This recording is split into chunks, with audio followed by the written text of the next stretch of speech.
Şəkərlər üçün qara düyümüz var. Nə qədər yesələr, şəkəri qalxmır.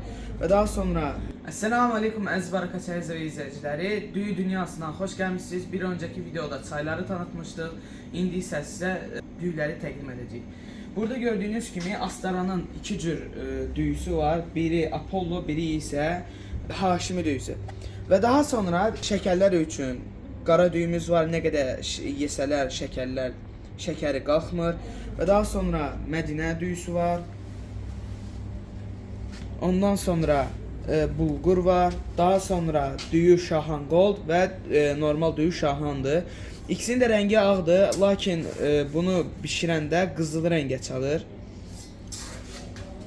Və daha sonra yumru düyümüz var. Sonra Ağdaş düyüsü var, bu da yumru düyüdür. Ondan sonra Şahlar düyüsü var. Sonra düyü Müjdə var. Bu qədər. Gəlin alın keyfiyyətli düyülərdən siz də yeyin, nuş olsun.